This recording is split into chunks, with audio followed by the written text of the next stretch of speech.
8ই জানুয়ারি বাংলা সাহিত্যে একজন স্বনামধন্যা লেখিকা জন্মগ্রহণ করেছিলেন। তিনি আশাপূর্ণা দেবী। বাংলায় সেইভাবে কিন্তু আমরা মহিলা লেখিকা বা সাহিত্যিকদের নাম খুঁজে পাই না, তাই অন্যতম বিরলতম নাম এই আশাপূর্ণা দেবী। আমাদের তৎকালীন সমাজ ব্যবস্থার দিকে যদি একটু আমরা আলোকপাত করি তাহলে বুঝতে পারবো যে সেই সময় কিন্তু মহিলা লেখিকা হওয়াটা কতটা শক্ত, কতটা প্রতিকূল পরিস্থিতির সাথে তাদের লড়াই করতে হতো। কারণ মেয়েদের জীবন তখন ছিল কষ্টকর, মেয়েদের শিক্ষা দীক্ষার বিষয়ে অত গুরুত্ব দেওয়া হতো না, মেয়েদের বাল্য বিবাহের শিকার হতে হতো এবং তারপরে সংসারের দায় দায়িত্ব এই সমস্ত কিছু পালন করতেই তাদের জীবন অতিবাহিত হয়ে উঠত।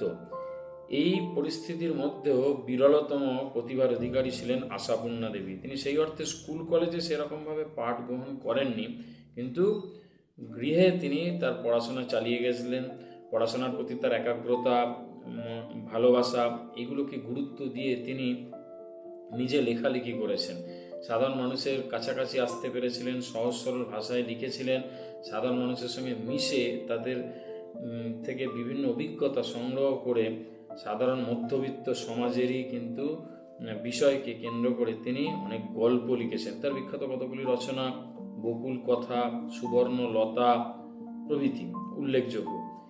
এই মহিলা সাহিত্যিককে সম্মানার্থে একটি কবিতা লিখেছি, চলো আজকে এটি পাঠ করে সকলকে শোনাই।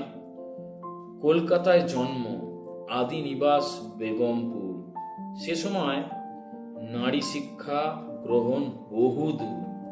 মা সরলা সুন্দরী দেবী, পিতা হরেন্দ্রনাথ গুপ্ত, গৃহচর্চায় নিজ প্রতিভায় মুক্ত। মধ্যবিত্ত সমাজ ও তৎকালীন নারী তার লেখায় রূপ লাভ করত চমৎকার ভারী। প্রথম প্রতিশ্রুতি সুবর্ণ লতা, বকুল কথা, সম্মানিত সর্বক্ষণে সর্বদা। গভীরে ছিল সমাজ দৃষ্টি, অভিজ্ঞতা মেধার সমন্বয়ে অপূর্ব সব সৃষ্টি। নারী অন্যতম প্রতিকৃত তিনি, নিজ লেখনীতেই উজ্জ্বল যিনি। জন্ম 1909, 8ই জানুয়ারি। ওনার প্রতি প্রণাম শ্রদ্ধা সবারই। যদি ভালো লাগে বন্ধুদের মধ্যে সকলে এটি শেয়ার করো এবং পরবর্তী ভিডিও পাওয়ার জন্য চ্যানেলটিকে অবশ্যই সাবস্ক্রাইব করো।